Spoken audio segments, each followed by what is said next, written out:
Welcome on and all to another episode of The Young Turks. I'm John Irola, host of The Damage Report. That's not the important part. The important part is Caroline Johnson's in the studio. Feels great. I feel like a celebrity. It's your first time, although you've been on the show multiple times. Yes. By the way, contributor to Rebel HQ. Any other work you want to mention that you've done recently? Well, we had some really big elections in LA that are votes are still being counted and they are changing by the day. A lot of great progressives are actually eking out wins and we didn't think so. But yeah, that and Rebel HQ. Yeah, that's awesome. And now you're here. It's been this really weird period of a couple of years, but it's good to start having people back in studio safely. Safely and all that. Everybody's vaccinated and all that. But anyway, good to have you here. And excited to talk about these stories with you. Through the course of the time that we have, we're gonna be talking about everything from gas prices to global warming. Is it good? Is it bad? I know that you've heard from scientists that it's bad, but have you considered talking to one of the dumbest people on the face of the earth? We're gonna have that for you. People making money off of gun advertisements and people freaking out because of a gay kiss, an animated gay kiss at that. So it's gonna be fun. We've got a lot to talk about. That said, you ready to jump into things? Oh yeah, let's do Okay, it. well then let's start in the sexiest part of our rundown, gas prices. Gas prices have been high and they're still getting higher. Actually, they are about a cent shy of the never before seen national average level of $5. They hit $4.99 as of Thursday morning, apparently. And it is possible that depending on where you live, they might in fact be higher. We're in LA, so $5 gas is some sort of fantasy that we can't even imagine. But as a national average, that is very high. And when you combine that with other numbers that aren't moving in the right direction, like for instance that overall consumer prices, one of the measures of inflation, is 8.6% higher than it was a year ago, which is the worst year increase in more than 40 years. That is bad news for the president. Not necessarily because it's really 100% his fault or he can really 100% fix it, but that's just the way it works. The president gets blamed. The party that's in power gets blamed for whatever reason. That said, he is trying to do something. What he is doing is sending a strongly worded letter, I guess, to 7 of the large oil refiners that operate and help to supply our domestic market. And we want to read some of what Joe Biden had to say in this letter. He said, "The crunch that families are facing deserves immediate action. Your companies need to work with my administration to bring forward concrete near-term solutions that address the crisis." And he goes, you could find, by the way, the full letter online if you'd like to read it, if you have that weird characteristic. But he does talk about wanting to address inventory, price, and refinery capacity issues, as well as transportation measures to help get the fuel to market more readily.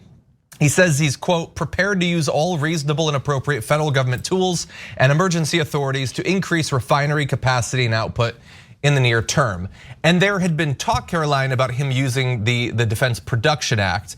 It seems like a veiled threat, I guess, at this point. I don't know exactly how that's gonna shake out, but he wants to put some pressure on them while also reassuring people that he's doing something. What do you think about this as a tactic? Well, yeah, in addition to those two things, he also wants to be able to run and give lip service to environmentalists while saying that he is going to protect the environment and do what needs to be done to stop the increase of oil drilling, which we all know he has not done. He's on track to permit more oil drilling refineries, I believe, than Trump did. So I think he's really backed himself into a corner right now, and that's not ultimately all his fault. But the problem is that he ran on this message of shutting down refineries and transitioning to different renewables and getting the United States to be energy independent.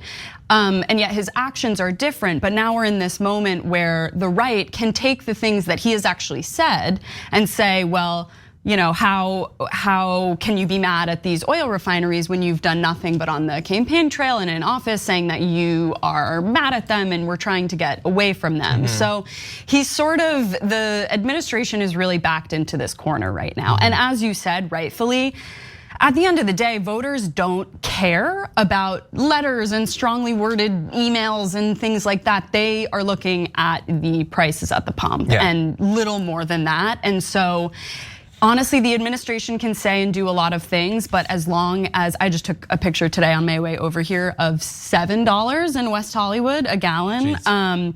So as long as people who aren't as informed voters are seeing those numbers, there's nothing that can save you know, this catastrophe, even if it is a PR catastrophe at this time. Yeah, certainly not easily, certainly not immediately.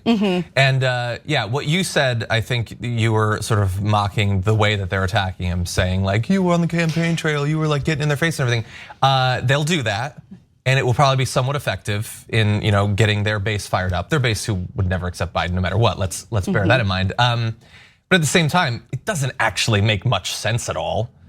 So he was mean to them on the campaign trail, so they were forced to price gouge during an oil crisis. He caused that. He certainly did that. And look, is he doing a little bit to fulfill his campaign promises of transitioning towards renewables? Sure, a little bit. Is that why we're in this crisis? No serious person actually thinks that. So it is an intellectually dishonest, a fundamentally intellectually dishonest attack that they're using, but that's politics, baby, I guess. So he needs to be ready for it. Now we're sort of talking about right-wing pundits. The response to the letter from the oil refiners isn't that different necessarily. Let me give you a little bit of a quote of what they had to say. This is the CEO Mike Summers, CEO of the American Petroleum Institute, who says, while we appreciate the opportunity to open increased dialogue with the White House, the administration's misguided policy agenda shifting away from domestic oil and natural gas has compounded inflationary pressures and added headwinds to companies' daily efforts to meet growing energy needs while reducing emissions. Shut up.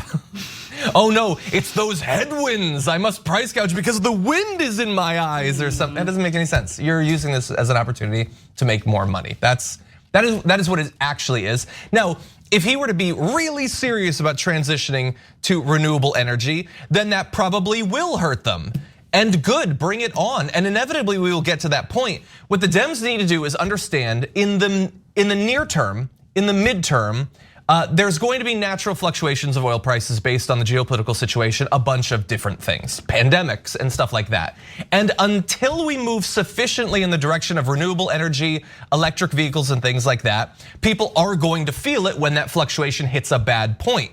So let's get to the point where we get beyond that, where they can choose to price gouge, and it'll hurt the remaining few, probably mostly conservatives at that point, who would never ever transition over to electric vehicles. So we have to actually get over that hump rather than just, I don't know, like sort of stay on the verge and be at the whim of the oil companies when they choose to price gouge. Yeah, I mean, that's absolutely right. And I think a huge shame is that we've now had two major global earth-shattering events, the COVID pandemic and the war in Russia now, that are two incredible excuses for us to get away from fossil fuels and become energy independent while investing in renewables. And it almost feels like at this point we've had, not one, again, two different events that have really made the case for investing in things like more abundant public transit and everything else that comes with things like the Green New Deal.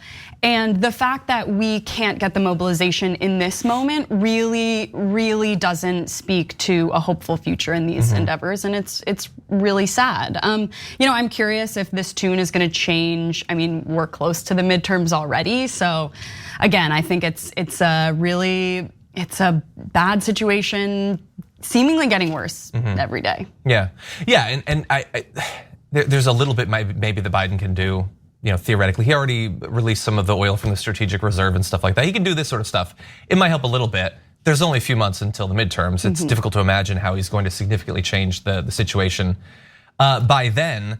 And in the next couple of years, I mean, some things will change. Maybe Russia will pull out of Ukraine or that situation will have settled down. There's a few things that might influence it, but it is entirely possible that we will cruise into like the DeSantis administration or something without much having fundamentally changed. What will change when he's sworn in is that the Republicans will no longer care about the gas prices. I mean, maybe they'll still use it as an excuse to deregulate, but they certainly won't blame the administration. If inflation continues, they won't care. And vice versa, the Democrats will suddenly use it as a convenient political tool. None of this is fundamentally about the actual substance of these price increases. It's just a convenient political tool, which is unfortunate because people are being squeezed. Now that said, there is a focus in the letter on the price gouging, and we've already talked about it. I want to make sure that we focus on it. The letter notes that gas prices were averaging $4.25 a gallon when oil was last near the current price of $120 a barrel in March. That 75-cent difference in average gas prices in a matter of just a few months reflects both a shortage of refinery capacity and profits that are currently at their highest levels ever recorded. Again, they didn't knock out half the refineries in the US or internationally. That's just not what happened. It is a factor, and I think they're being overly balanced in acknowledging it.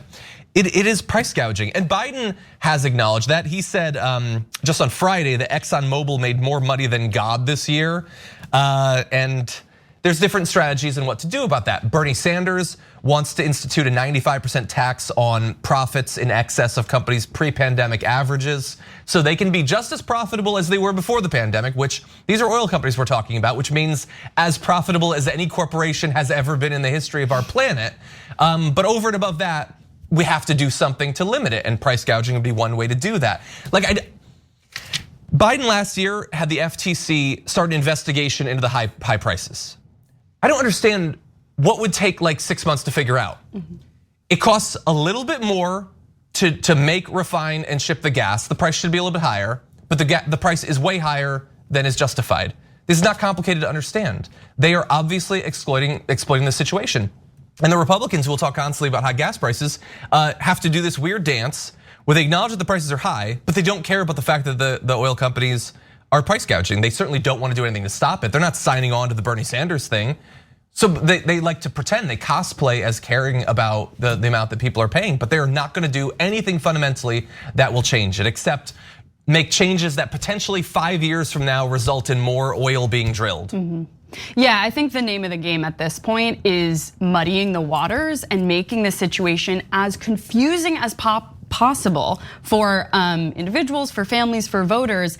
And as you said, the Biden administration waiting so long to, I think you said, the findings of the FTC investigation. Yeah, the FTC investigation. All that does is add to the confusion of what's going on. And once again, people are looking at the gas prices. It's the one thing in our society that you can see clearly every single day, economic marker. And so we have to be prepared for Republicans muddying the water on this and making it more confusing than it actually is, because in the meantime, prices are rising, and that's all that voters are gonna see. Yeah, and look, that affects a lot of things. I mean, the easy thing to focus on obviously is gasoline and automobiles. It's a very significant chunk of that. It's not the only thing that's affected by these sorts of problems, but yeah, we do need to do something. Seriously, it is amazing that we continually go through these cycles of gas prices skyrocketing. It happened under Bush, it obviously happened in the 70s, it keeps happening.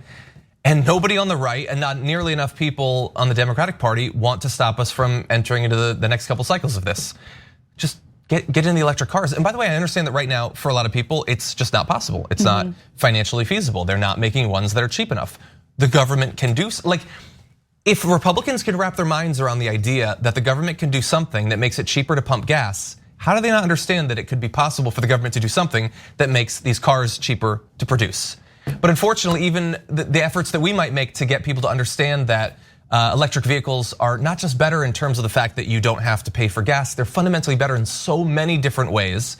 There are influential people on the right now. I saw today, Elon Musk was tweeting about the federal subsidies. And he tweeted and he said, all these other companies get the $7,500 federal subsidy, but Tesla doesn't. Tesla already burned through all of theirs because they've sold more electric cars. They did. He was perfectly happy for the subsidy to exist when it was getting people to buy Teslas. But now he's pushing people to potentially be against that subsidy to make it more expensive to buy other domestically produced electric vehicles. We need to get past this debate. We need to make it so that people are less vulnerable the next time we enter into a situation like this. I do want to also put a button on this. We've been implying that this is bad for Joe Biden. The numbers also bear that out. There's a new Reuters Ipsos poll. Biden's at 39%, which matches where he was at last week in a Morning Consult poll. That was the lowest he'd ever been in Morning Consult. Even Democrats have him at 74%, down from 85% in August, which is still high approval, but they're his party. That's not good. No, it's not good. Yeah, I think in addition, other things we could be doing is in places like LA, they could be, or in lots of cities, expanding bus service, making free transit. They've been doing things like that in Kansas City. There are cities where this works, where free public transit is not only a full-time policy, but it works. I mean, the amount of times that I would love to be able to take the bus somewhere, but because of traffic and because of diminished routes and things like that, it's just not a possibility. So in addition to electric cars and things like that, it really bums me out that in this moment where we need public transit and infrastructure, there's no messaging on that anywhere. And it's, it could just be such a winning message for people who are excited about the prospect of expanding that infrastructure, and they're just not capitalizing on it at all, and it's a shame. Yeah, there was a little bit of talk back during the negotiations around Build Back Better, and I'm sure that some of that funding is going into that, but yeah, it's not, partially because it takes a long time to get that stuff up and running, but it does still have to be a constant focus. And for very short distance travel, especially in urban areas, I know Anna Kasparian is a big proponent of electric scooters like Bird and Lime. I'm kidding, she hates that stuff. But anyway, it is an option, I've used it. Okay, with that said, we're gonna take our first break of the hour. When we come back, we're gonna talk about we had the input side, the gas that we're burning. We're gonna talk about the output side, which is climate change. We'll have that for you after this.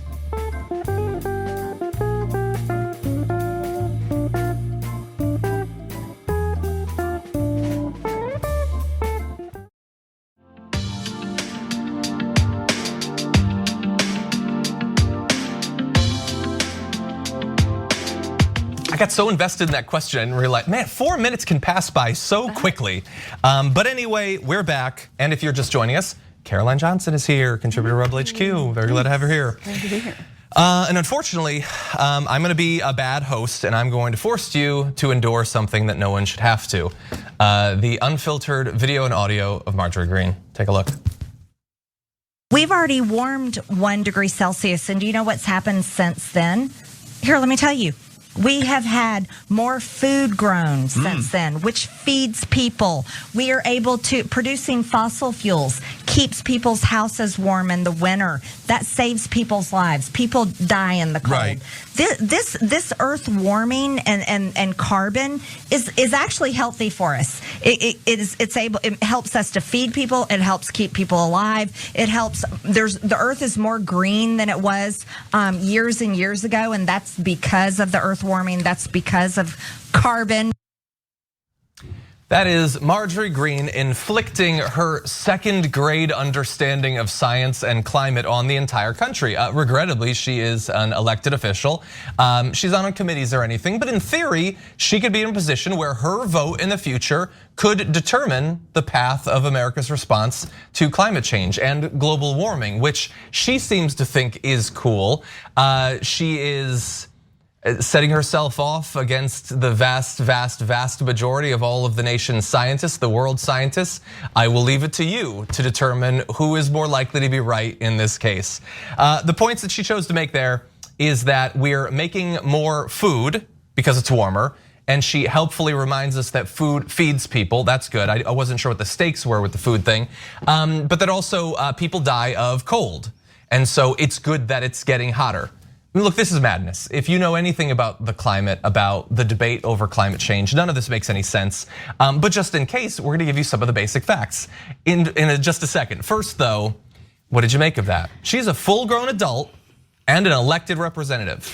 Yeah, I mean, you said that she had a second grade understanding of this problem, and I take offense to that because I think second graders know so much more than whatever that statement was. This is unbelievable. I had read her comments, but I hadn't actually seen the video, and this is, I mean, she just goes lower and lower and lower and lower and lower. And again, this is coming from someone, just her tenuous grasp of the facts in every single situation. You know, she's talking about sickness, but also like doesn't believe that COVID was a big problem. So it's crazy. And also the guy sitting next to her, is he just her I want his internal monologue so bad. Yeah, if he has one, I mean, it's what? Possible. Yeah, I don't know. It might just be like a really tired rat running on a treadmill. Yeah, no, it's not good. No, it's not good. Although I will say it might not be clear if you're watching this, but what you just saw from Marjorie Greene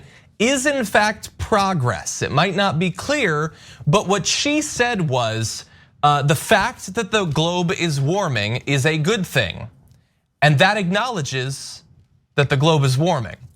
That is actually progress. I mean, this is how it happens. They deny that it's happening, then perhaps they argue that maybe it's happening, but if it is happening, it's not our fault. And then eventually they move to, okay, it's happening, it's our fault, but we can't or shouldn't do anything about it. And I hope that that's the final phase. Unfortunately, it's likely that we will remain in that phase until we hit Mad Maxian times.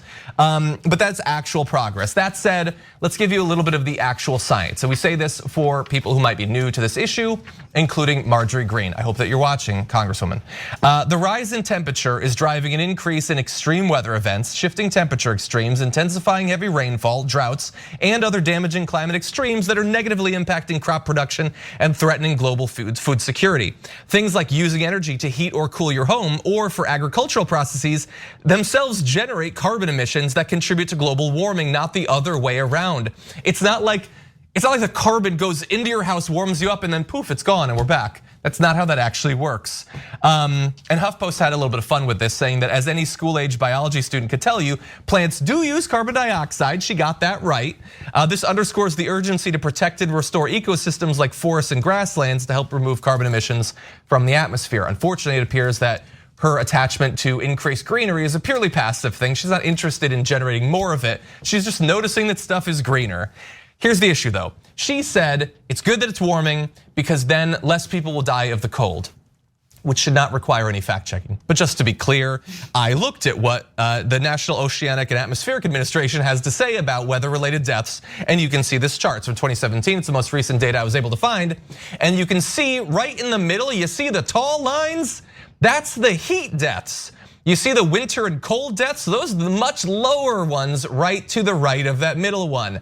More people die from heat than cold. Yes, people do die from cold. I'm from Connecticut. It happens there all the time. You might live in Texas, which because of its like purposefully bonked electrical grid, people unfortunately die during the winter. That is true. More people die during the extreme heating events, which are becoming more common and more extreme. We brought up that graphic briefly. There's a study done recently. Columbia University's Earth Institute believes that global warming will kill 83 million people in the next 80 years. That's a lot. It's more than those who will be saved by the fact that it won't be as cold in winter. Right now, by the way, 96 million people are under warnings of heat waves right now. People will die. And they might get a little bit of cooling from that pond, which looks like it has a picture of Elizabeth Warren looking out at it. I'm not sure exactly who that is, but by the way, just one little fun thing. I apologize, Caroline. That estimate, the 83 million people that will be dead in the next 80 years, you might think, well, okay, come on. But that's like the most radical possible inclusion. You're overestimating it, you're including literally everything. No, they very much were not. Those calculations don't include the number of people who might die from rising seas, superstorms, crop failures, or changing disease patterns affected by atmospheric warming. They are literally only including people who are killed by the literal direct heating. Not people who will lose access to water resources, not people who will die as a result of intra or interstate conflict, civil wars, resource wars. This is just people being killed by the heat, and it's in the tens of millions. Yeah, I think I want to also hone in on something she said about the world is getting greener. And honestly, for her, in her worldview, it might very well be, because she's also getting richer as she is making, her profile is constantly expanding. She just won re-election by a pretty wide margin, or in her primary in Georgia. Yeah. And environmental justice is economic justice. It's been proven time and time again that the wealthy have more access to green spaces, shade, things that quite literally make it cooler and make it easier to survive in hot hot temperatures. So she's honestly telling on herself by saying that her worldview is getting greener and it's getting more environmental, because for her, it literally is. That's what happens when you get richer. You get more access to protections from these environmental disasters. And this whole thing really is just like an absolute breakdown of what the Republicans, how they operate. They create problems, and if they don't create the problems, they exacerbate them, and then they offer these solutions to the problems that could have been mitigated in the first place. And they call that governing. And honestly, it's electable in some ways, and it's really frustrating. And it's frustrating. It's frustrating. It is, yeah. Yeah, their job is to delay as long as possible so that oil companies can generate as much profit as possible for as long as possible. That's all it really is.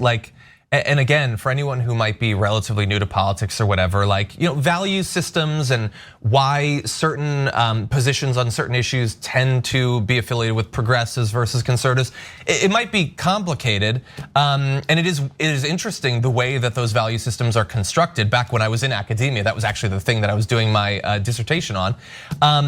But to be clear, as far as I can tell, there is no reason why it should be the conservative position that we should either refuse to acknowledge or should surrender in the face of climate destruction. There's no reason for that. Yeah. Conservation was at one point a conservative thing. Now I understand why the politicians do it. It is, as we said, to protect those companies, to protect them from regulation, to maintain their high profits. That's great for them, but if you're a regular conservative, how much money are you making off of Exxon? You know, do you have stock? Maybe get it, because they're probably gonna do pretty well. But other than that, there is no reason why you cannot take this seriously and still be a conservative to your very core. Now with that said, why don't we move to something very different? I don't think we have video. Okay, let's jump into this.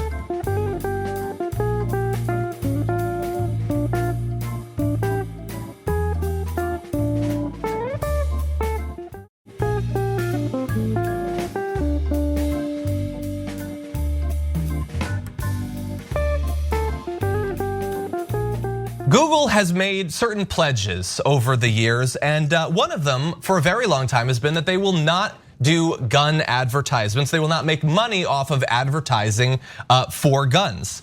But ProPublica has looked into this and has figured out that in some areas they have maintained that, but they are very much making money thanks to these advertisements. And we want to run through a little bit of what they found. The full report is available at ProPublica. You can see that.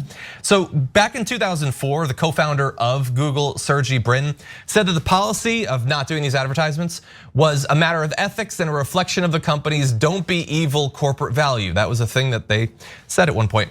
A ProPublica analysis, though, found that the 15 of the largest firearms sellers in the US, this includes, by the way, Daniel Defense, the company that made the specific AR-15 made by the Uvalde gunman, used Google's systems to place ads that generated over 120 million impressions from just March 9th to June 6th. So this is not a very small bit. They generated so much attention off of this, and that generated money for Google. All of those impressions led to ad revenue, directly contradicting their pledge. So you might be wondering, well, they're not owning up to the fact that they've violated, so how exactly does that work? Well, it gets slightly tricky, but let's see if we can follow along in this.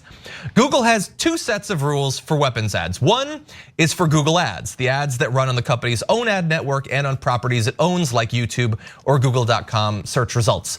The other system is for ads sold by partners, such as ad exchanges that place ads using Google systems.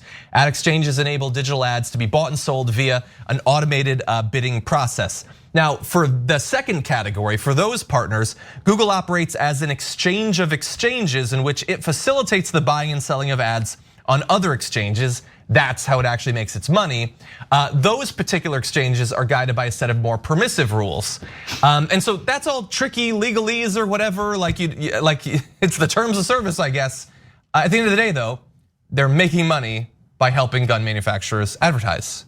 Like they can cloud it in as much complicated nuance and talk as they want, but they're making money for gun manufacturers to get more eyeballs and sell more guns. It's really as simple as that. Yeah, I mean, I think the ProPublica report says it all in that part where it says Google has 2 sets of rules for weapon sales.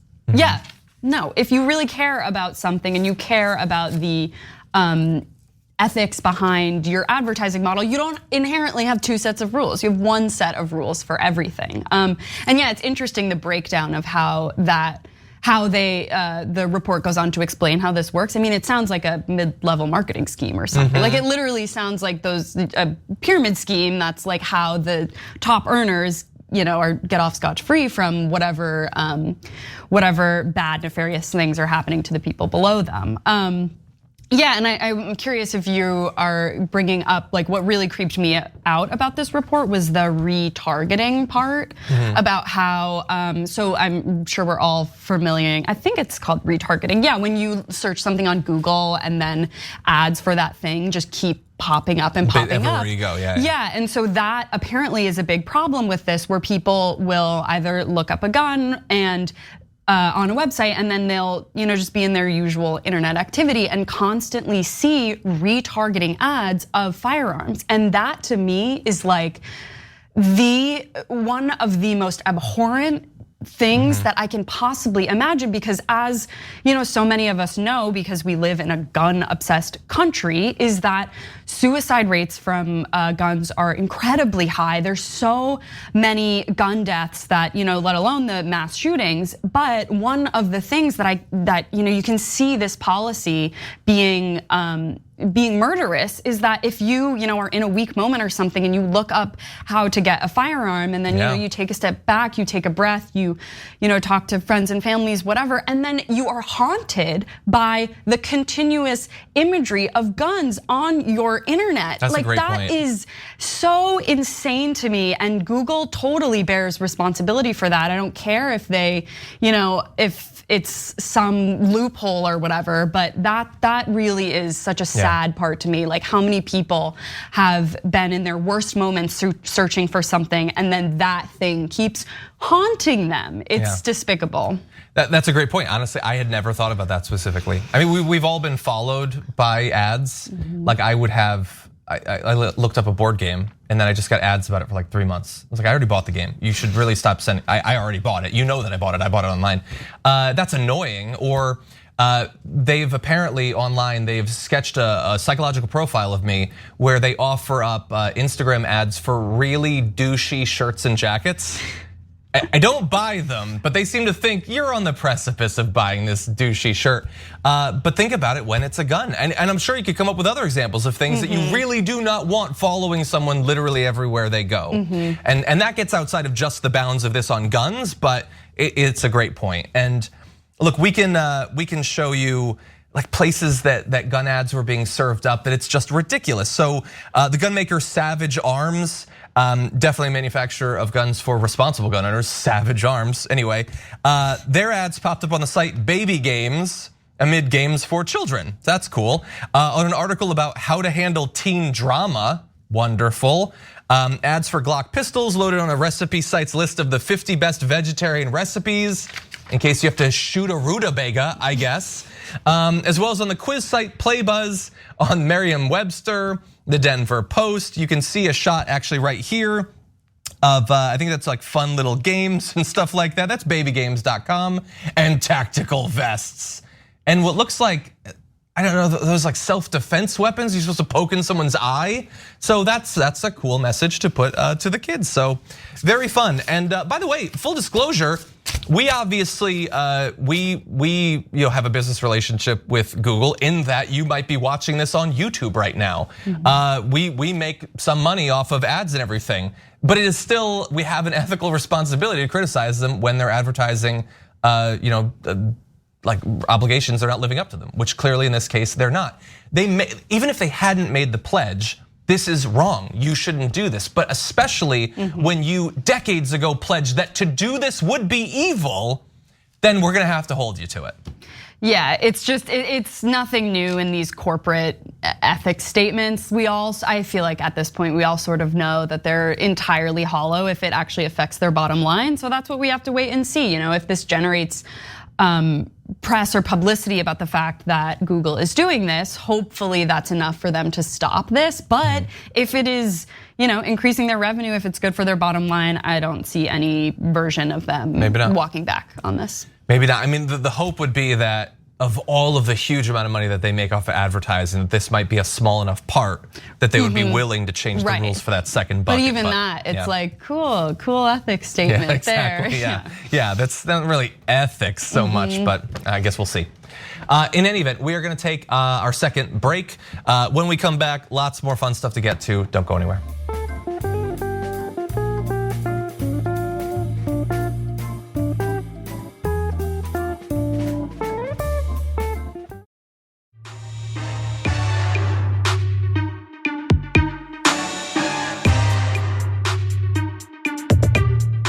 Welcome back to what remains of the first hour of the Young Turks with me, John, and Caroline. Caroline, great to have you here.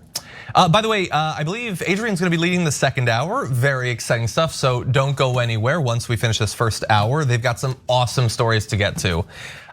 Including, by the way, Elon Musk just totally shedding that, like, I'm an independent thinker, I'm not dogmatic or whatever. No, he's supporting Republicans. He's taking, there's no transparency, there's no shade anymore. You can see it, it's there for you. That said, we've got a lot to talk about, so why don't we jump into this?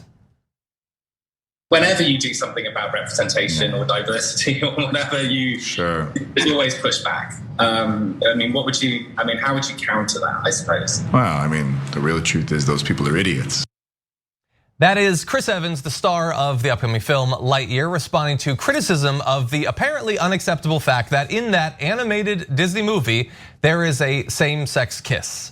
Just a kiss between cartoons of characters that love each other kissing. And the right wing has freaked out about it here in the US and internationally. In fact, by the way, the kiss takes place between Hawthorne, a female lead voiced by Uzo Aduba, and another female character. That's what they're freaking out about. But it has led to Saudi Arabia, the UAE, and Malaysia banning the film.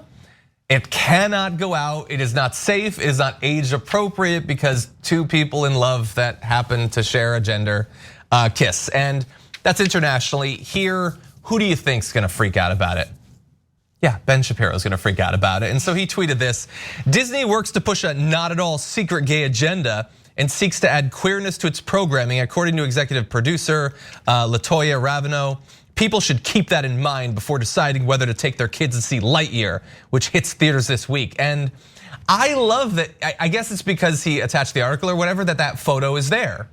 Because you see the thing that he is actually, that's the thing that he's freaking out about. They're about to kiss, they're gonna do it. That's it, they're just gonna kiss, no more X-rated than that. And I love the response, by the way, of Cody Johnston, who responded, "This is an image of two adults smiling at each other." That's hilarious. That is what they are freaked out about. And I wanna give you, before we give our commentary, just a little bit more of Chris Evans, who is not here for any of that nonsense. Here is his response to those people. I think throughout history, you can see every time there's been social advancement as we wake up. The American story, the human story is one of constant social awakening and growth, and that's what makes us good. And when that happens, there's always going to be people who are afraid and unaware and trying to hold on to what was before. But those people die off like dinosaurs. And so I think the goal is to pay them no mind, march forward, and embrace the growth that makes us human. I gotta say, there is this all-out culture war over identity, about racial diversity in movies, obviously LGBTQ plus representation, and I like that the stars are not standing for it. That you had Disney and Ewan McGregor defending one of the co-stars of Obi-Wan Kenobi against racist attacks. Now you have Chris Evans, who he's gonna get attacked for the comments that he just made, but he is standing up for this sort of diversity, and you like to see that. Yeah, and it's so clear at this point, he's just over it. You said, at this point, they're so used to this backlash, which is funny because what does this backlash from Ben Shapiro do actually is it gets a ton of press, and it is quite literally free advertising for this movie. So, he's giving them such a gift, and I just think it's funny to see at this point like these actors being just over having to talk about these issues because we've moved on. One thing I do love in Ben Shapiro's statement is he called it a not so secret gay agenda, which I think is a beautiful pride sentiment that we should be putting on t-shirts and all that kind of stuff. So thank you for giving this cute little film a lot of press using that specific photo. I mean, I love the photo. Yeah, it's really beautiful. Yeah. And the film's gonna do amazing. So, probably, yeah. I don't know. Well, we'll see. I wasn't necessarily planning to see it. I'm not that into Buzz Lightyear, but now maybe, I don't know. By the way, to Shop TYT, can we get a not at all secret gay agenda shirt? I would just kind of love to see that actually. But anyway, yes, it will generate attention for the movie. It also, let's acknowledge it. He freaks out and whines and cries about this stuff because it'll also help him out. He has apparently identified that there are a lot of really, really broken, emotionally fragile, weak, ignorant men out there that want someone who will speak very quickly in a high-pitched voice to them about how they're being left behind and ignored and everything. And so he's gonna present that to them. He's gonna cry for hours a day about this one kiss or whatever, and some people will watch him do that, and he will make money off of that. So let's just acknowledge that. I don't get it. From a movement that constantly talks about alpha males and everything, the fact that there is a kiss in a movie they're not gonna see, tears, I can't take the country, take the country. Why? Just live your life. Like I don't care, I'm gonna be completely honest, I don't care about masculinity, I don't care about any of that. I think it's stupid to focus on it. But if you are gonna focus on it, you definitely don't have it. Like whatever, when you have this mythic idea of what your dad used to be, like your granddad, and he'd catch a salmon and then he'd chop down a tree or whatever. I don't think he cried about what was in the movies, probably. I don't think he whined online about the fact that two cartoons kissed. They're not real, by the way. I don't understand it, but it has become so core to their political ideology. Yeah. And I wanted to just quickly touch base with another thing I noticed in the same area. There was a tweet put out by Star Wars, which we talked about earlier. This is a different issue though. They put out this tweet saying, celebrate Pride Month with Jan Bazaldua's incredible cover for Star Wars Bounty Hunters number 24 out today. And you can see it there. Oh God, no, those are two women. Presumably, they might be in a relationship, I guess. I don't even know, but I know that just that image was enough to get people to freak out. With Finley Matthews responding, don't make Star Wars political. And I love that Star Wars responded saying, one, queer characters existing isn't political. And two, Star Wars is literally in our name. Oh my God. Star Wars is about a rebellion against an authoritarian state. It is so, most of the, they're called stormtroopers. They're stormtroopers, yeah. It's not subtle necessarily. No. It is political, that's what it is. This isn't political. People being queer is not political any more than people being straight is political. It's weird that you think that it is. They're animations Anyway. too, it's a cartoon. We have to bear in mind that there are people who can watch literally hours and hours and hours of something and absorb nothing of it. There are people who will watch on one of the new Star Trek series and be like, I don't like that Star Trek got woke. Have you ever watched any Star Trek? Yeah. Next Generation, every single episode is a different social issue with a light veneer of sci-fi over it. That's what it is, and it's fine. You don't have to watch it, but that's what it's always been. Wasn't it created in response to, I'm forgetting what it was, if someone in the comments, Star Trek was created in response to some national tragedy or something. Someone help me out. I don't know. I saw this just like yesterday and I was like, I think it was really originally, awesome. it was designed to be wagon train to the stars, but the politics of the origins, I don't know. But I do know that Gene Roddenberry, he had political views and those were instilled into Star Trek and Star Wars and all of this. This isn't an example of it though. Anyway, let's move to something very different, starting with this.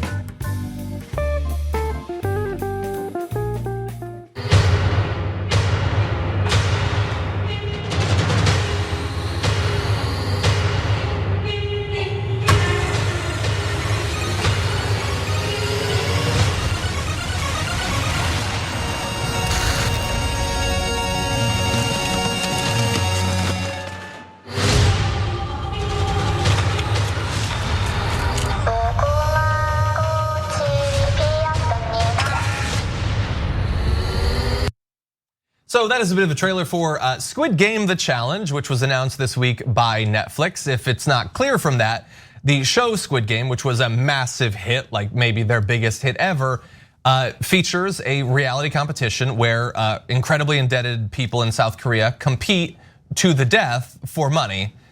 And they've turned that now into a challenge where people will get to compete, hopefully not to the death, for money. A lot of people pointed out that they seem to have not gotten the message of their own piece of media, saying that the narrative that is explicitly against voyeuristic cash grab competition shows, they're now creating one out of this. And they might actually have a lot of really down in their luck people who have been, they've had a bad experience during the pandemic. Economically, it's tough times, who will go into this. At the very least, they probably won't kill people. I don't know. Are you a fan of Squid Game? Did you see it? No, I mean, I couldn't get through the first episode. Like, it was too much for me. And so I think, unfortunately, it feels like everyone sort of knew this was gonna happen, but it's too weird to actually believe that it is really coming true. Because again, yeah, like I think most viewers understand that the creative team behind this, that the cast, like there was no hidden meaning in this, that this is about the failures of a system that doesn't protect its citizens and what happens when you are desperate for money. And it's too weird that this is happening, because once again, this happens with a lot of very successful shows these days. With most of them, they have spin-offs or whatever. But to make this a reality series is, even in the wake of that activist show that they ended up pulling, because I mean, I'm pretty sure this is. I think that was a different network, but different network. But I mean, this is going. If Netflix is doing this, then they're doing it. And it's so dystopian, so sad. I also why is it $4.56 million? I don't know why They decided they wanted 456 people. That's how many are gonna be in. So I think it's supposed to be divisible. Just make it fine. Like if someone's gonna literally put their life on the line. Yeah, and that's to be clear, not enough. It's not the same exact amount of money as was in the show. So I don't know exactly how they landed on that. But yeah, look, I'll say I don't have as much of a problem as some people with this, because they're not actually killing people. That would be over the line for me. Murder for money. Like if they were creating this on the high seas and they were actually killing people, that would be a bigger issue. A bigger issue, yeah. That'd be a slightly bigger issue. Yeah. The fact that they don't seem to have understood it, look, aside from the window dressing, since they're not gonna die, this is seemingly only as exploitative as virtually any competition, I guess, as long as nobody's getting injured or anything. It is needlessly obtuse to the I think not only very easy to understand message of Squid Game, but a good message. I think that there's actually a lot. I know it's difficult to get through. There is violence and everything. I absolutely love Squid Game. I think it's one of the best shows of the last decade. And so it is weird that they wouldn't understand it. I do want to give Netflix credit though.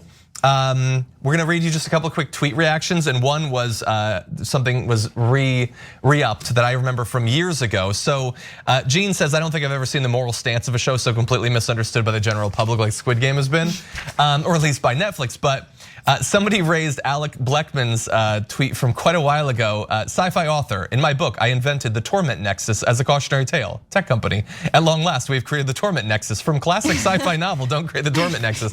A bigger potential issue is flaunting the biggest cash prize ever when you just laid off a bunch of people. That's an issue. They laid off 150 people after the poor earnings report back in April of this year.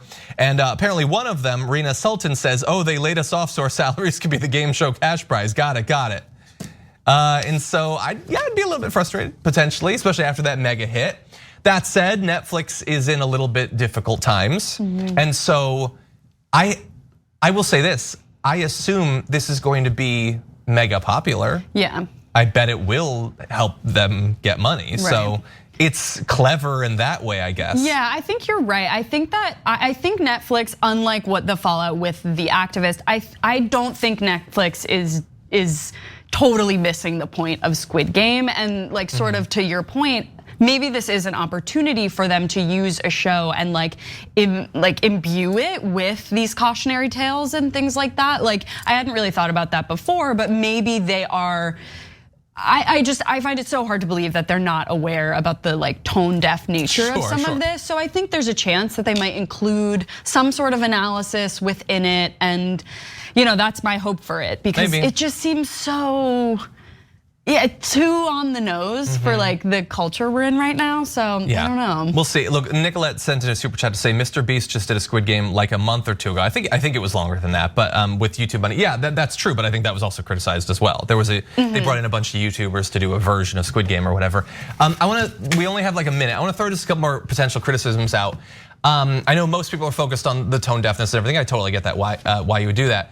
My pre-criticism is it gonna suck though? Because people won't be dying. And I don't want them to. I want to be clear about that. He's on the record. But John that's does not what want made people it to die on this exciting. show. If you're playing, this is a small spoiler, if you're playing tug of war and the team that loses dies, that's exciting. If they don't die, you're just playing tug of war at that point, aren't you? And sure, there are gonna be some people in the background, guards wearing the iconic masks, but I don't know, how much better is that than any competition show?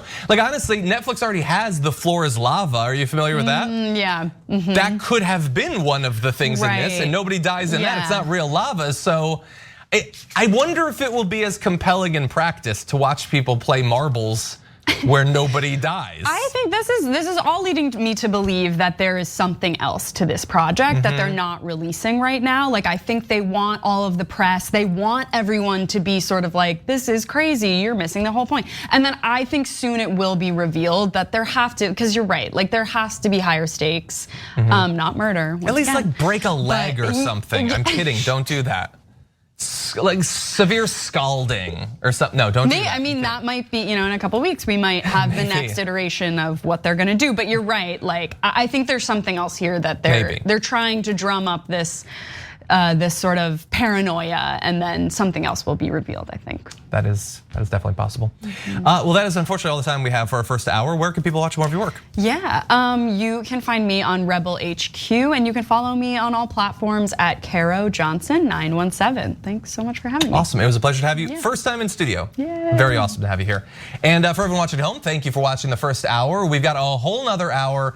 Adrienne Lawrence will be on in just a little bit. I believe Wazzy Lambre is gonna be joining her as well. So don't go anywhere. They'll be back in just a few.